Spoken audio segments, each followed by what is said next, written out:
good morning, good afternoon, or good evening. Whatever time of day it is, I pray that your mind, your heart, and your spirit are all poised to receive, to accept, and to respond to words of wisdom. Ashe. There's a proverb from West Africa that says, one must taste all the soup in the village before he can proclaim that his mother's is the best. One must taste all the soup in the village before he can proclaim that his mother's is the best. And that's a proverb that people would recite to you when they want you to practice due diligence. They want you to get involved in the scientific method, wherein you make a hypothesis and then you test your hypothesis. You validate your hypothesis or you invalidate your hypothesis through your testing, right? And based on that, you're able to speak with a certain level of certainty, with a certain level of authority. It's those experiences with the testing that gives you authority, right? Within Orisha lifestyle, there are two levels of testing that are required for you to say you've tasted the soup and you have a voice of authority. Level one is you have actually been a devotee. And when I say you've been a devotee, I mean you are drawing from an actual system and you are engaged in an actual practice, right? You observe a calendar, you recite your incantations and your prayers, you're making offerings, you're keeping observances and taboos. And you've done that throughout your life, in richness and in poverty, when you have abundance of love and affection and you're in isolation and you're rejected. When you have all the luck in the world and everything is going your way, and when your life is totally stagnant and no matter what you do, you can't seem to pull off anything. But you've been a devotee and you've been a practitioner in all those areas under all those conditions of your life. That's level one of testing and validation. You know from that experience how Orisha works in someone's life when they're at the bottom of the barrel. You know how Orisha works or at least in your own life, when you're at the top of the heap. You know from direct experience, from your devotion. Right? Level two is where you are actually administering the wisdom and the best practices and the medicine of Ifa in the lives of other people. And it's rich people, poor people, intelligent people, not so intelligent people, educated people, uneducated people, American people, Latin American people, white people, Asian people, people from Africa, people from the United States, people who are noble, people who are slick, all kinds of people, right? You've administered the wisdom and the best practices and the medicine of Orisha in all of those different kinds of people's lives. So you know how divination and sacrifice and medicine and observances, you know how those things work in other people's lives as well. When you have those two levels of expertise over time, over decades, then you have a level of authority upon which you can speak because of your direct experience with this practice. This is so important because right now, Orisha lifestyle is becoming more and more popular, is moving into the mainstream, and as a result, you get more and more people who are taking the liberty to talk about it, and they're talking about it as if they were experts, but they've never worked Orisha in their life. I watched a video, for example, of a guy who was saying you don't have to build an altar for Orisha because Orisha is you. Total gibberish. Sounds good to certain people, right? It sounds good to certain people. But to anybody who has a practice, that's craziness. Number one, if you are not a priest or a priestess who was initiated and trained by another qualified priest or priestess, you can't build an Orisha altar.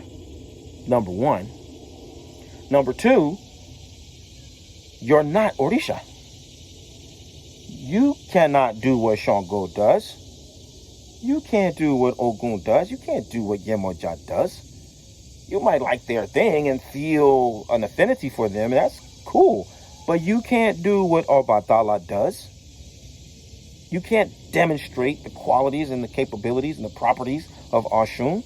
You're not Orisha, right? So, when I teach elementary school, the children, sometimes you can catch them out on the playground or in a corner somewhere, and they'll be talking right amongst each other, and they're the all-knowing, all-seeing, all-capable amongst their little friends, and they can say anything they want like that. But as soon as you move into the classroom, as soon as you move into the area where real knowledge and expertise is necessary to be able to disseminate the knowledge and the skills, then everything changes, because they are not capable of substantiating those kinds of claims. It's very similar within Orisha lifestyle today. A lot of the people who are telling you things and trying to sell you these ideas, they're like children on the playground. I don't mean any disrespect, but it's important that you understand the difference between expertise and opinion. They're radically different. But even more importantly than that, the real essence of what I want you to come away from with this is this. And this is the real crux of the matter. This is what I know that you are truly looking for. Okay? The thing that I know that is driving you one way or the other, the reason why you're seeking knowledge and experience and you're trying to get involved with this practice in the first place, is because you're trying to get some way to anchor your identity. You're trying to find some way to clarify who you are really, where you're coming from, why you're here, right? You ever have an experience where maybe you're in the living room, you're in one room in the house, and then you go into the kitchen, and by the time you get to the kitchen, you can't remember what you went there for, and you're looking around, and you say, man, I can't remember what I'm doing. Where? And then you scratch your head, and you're like, I just left this other room. It's just 2 minutes ago. I walked from here to there, and I can't remember. Wow. A lot of times, that's how identity is. So identity works in a very similar way. You have a sense of who you are. You know that you're looking for it. You know that it's there somewhere, but you just can't seem to finish the sentence. You just can't seem to draw the conclusion, right? I remember when I was really young, I remember having these kind of episodes wherein I'd be doing something, and then all of a sudden I got the feeling that the clouds had parted, or the fog had dissipated, and I just understood. I knew. I experienced a sense of connectivity or something. Everything made sense, and it would only last for a minute, and then it would start to fade, and I go back to normalcy, right? Now, decades later, as an adult with a certain lifestyle, I recognize, right, because now I spend more time in that space, and I occasionally get bumped into ignorance, so to speak. I get bumped into the space of chaos or of confusion, and then I'm disoriented, and then I come back to reality, and I realize, oh, that's what happened, right? So it's inverted now, and it's inverted precisely because of my practice. It is because of Orisha lifestyle that I now spend most of my time on the other side of the veil, so to speak. I spend more time in the space of connectivity and less time in the space of trying to figure it out. Okay, so when I analyze the questions and the conditions and what relieves people's problems year after year after year after year, men, women, people in their 20s, people in their 40s, people in their 60s, when I look at what really solves problems and gives people relief, the overwhelming majority of it has to do with your identity. I know that you're trying to figure out who you are. You're trying to figure out why you're here. You're trying to figure out what you're supposed to do. in this space and in this time. And the only thing I can tell you is that it's a noble cause. It's worth it, because your identity is your destiny. Your Orisha is not your destiny. Your identity is your destiny. Your Ori is your destiny. And your Ori is the one that's choosing, right? You're not your feelings. You're not your thoughts. You're not your words. You're not your actions. You're not your habits. You are the one that chooses your feelings. You're the one that chooses your thoughts. You're the one that chooses your actions. You're the one that chooses your habits. The chooser is your true identity. That's your Ori. Ori is the one that chose to be here in the first place. The only reason you're here is because Ori chose to be born. And your Ori is the one that chooses to stay with you throughout all of the episodes of life. Shango will depart. Obatala will depart.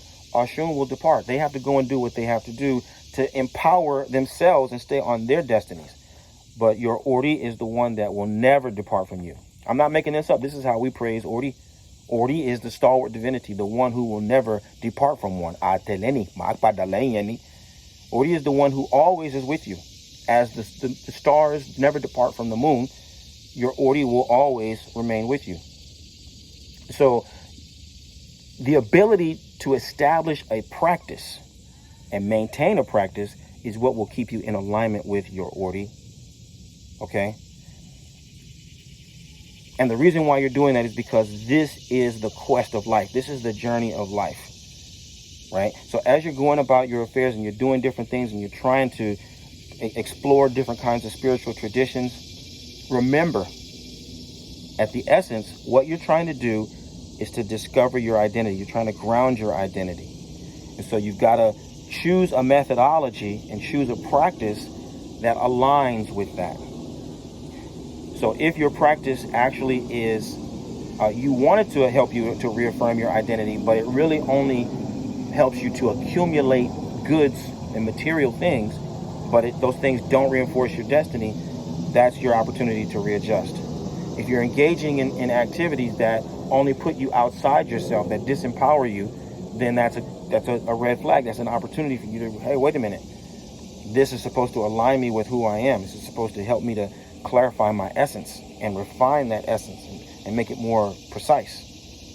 Okay? So the knowledge that you're seeking to ground your destiny, to ground your identity, to clarify your identity, that knowledge is really super helpful in helping you to craft a practice and helping you to sift through the different kinds of things that are being offered to you and discern the things that are truly going to give you the desired outcome, which is a connection with your true identity, an understanding of your true and authentic self, not your conditioned self, not the self of expectations that have been set by the world around you, the self that brought you into existence, the impulse and the principle that had to manifest in this space and time. There is something that is alive and has always been alive in you.